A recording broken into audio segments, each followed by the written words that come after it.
Bismillahirrahmanirrahim. Assalamualaikum warahmatullahi wabarakatuh. Alhamdulillahirabbil alamin wassalatu wassalamu asrofil anbiya'i wal mursalin sayyidina Muhammadin wa ala alihi washabihi ajmain. Rabbi shrahli sadri wa yassirli amri wa hlul 'uqdatam min lisani yafqahu qawli. Amma ba'du. Marilah kita panjatkan puji dan syukur kehadirat Allah Subhanahu wa taala yang telah memberikan kesempatan kepada kita bersama untuk membuat video ceramah ini. Tidak lupa juga salawat serta salam kita haturkan kepada beliau Sayyidul Anbiya wal Mursalin Nabi Muhammad sallallahu alaihi wasallam. Semoga kita mendapatkan syafaat beliau di hari akhir kelak nanti. Amin ya robbal alamin. Sebelumnya perkenalkan, nama saya Raisa Zahar Fadilah dari kelas 11 kesehatan 6. Pada kesempatan hari ini saya akan sedikit menjelaskan makna sabar dan bagaimana cara untuk bersabar menghadapi ujian dari Allah Subhanahu wa taala. Yang menurut teori dari Ustadz Adi Hidayat, bersabar itu memang mudah, tetapi ketika menghadapkan dengan kejadian yang sebenarnya itu sangatlah sulit. Salah satu cara ampuh agar kita bisa bersabar saat timpa musibah adalah memahami sisi kebaikan dari ujian itu sendiri. Hal ini begitu penting karena musibah akan selalu datang kepada manusia yang masih hidup.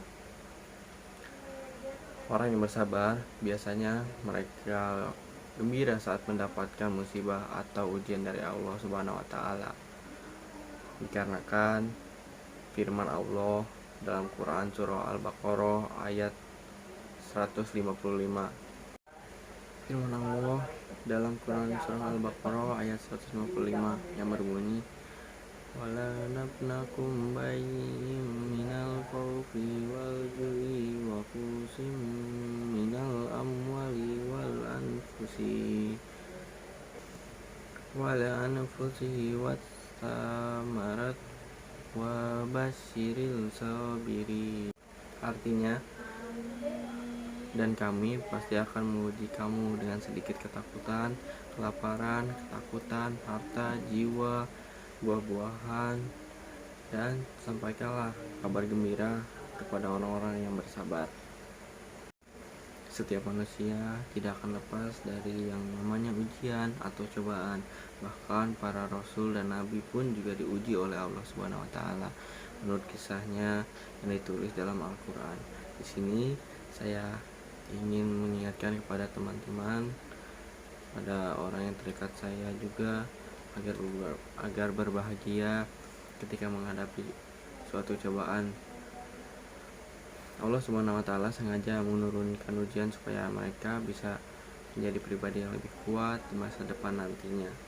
Saya mempunyai salah satu kisah seorang nabi, yaitu Nabi Musa alaihi salam. Beliau sudah diuji sejak dari lahir hingga meninggal. Seperti yang kalian tahu, Nabi Musa alaihissalam merupakan utusan Allah Subhanahu wa taala yang mendapat ujian berat sepanjang hidupnya. Maka tak heran jika Nabi Musa menjadi tauladan kesabaran dalam menghadapi cobaan hidup. Nabi Musa tetap tabah dalam menghadapi cobaan hidupnya. Dikisahkan saat awal kelahirannya, Nabi Musa alaihissalam dihanyutkan ke sungai oleh sang ibunya, yaitu Yukabat, atas perintah Allah. Saat itu Nabi Musa lahir di masa kepemimpinan Raja Fir'aun yang sangat kejam. Raja Fir'aun itu juga memiliki aturan untuk membunuh seluruh bayi laki-laki dengan tujuan agar tidak ada satupun orang yang bisa menggulingkannya di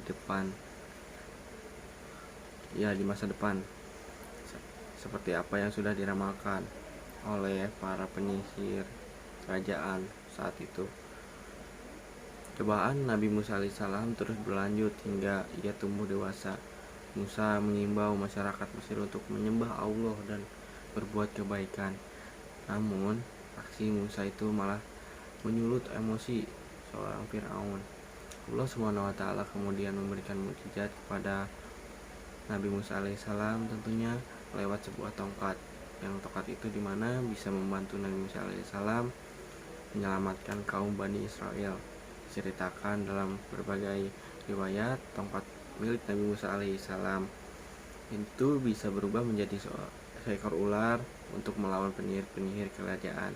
Tongkat ini pun mampu membelah lautan merah tatkala ia dan kaumnya berada dalam kejaran Firaun dan bala tentaranya. Menurut seseorang, ujian-ujian yang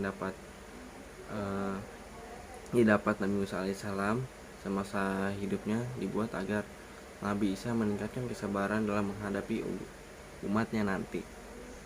Maka dari itu, saya menyarankan kepada teman-teman agar berbahagia ketika mengalami cobaan yang berat. Itu artinya Allah Subhanahu wa taala sedang meningkatkan derajat dan memberikan kepercayaan untuk kita. Seperti contohnya anak SD, kalau ini masuk SMP harus mulai melatih ujian. SMP juga begitu, tanpa ada ujian mungkin kita nggak akan naik ke SMA. Ya, demikian ceramah yang dapat saya sampaikan, semoga dapat bermanfaat untuk kita semua. Wassallallahu ala Muhammad wa ala alihi wa sahbihi wasallim wa akruhu wa dana anil alhamdulillahirabbil alamin. Semoga salawat tadi yang diucapkan, salam yang tercurah kepada Nabi Muhammad beserta keluarga dan sahabatnya. Dan sekian penutup dari ceramah saya. Segala puji bagi Allah. Tuhan, salam. Wassalamualaikum warahmatullahi wabarakatuh.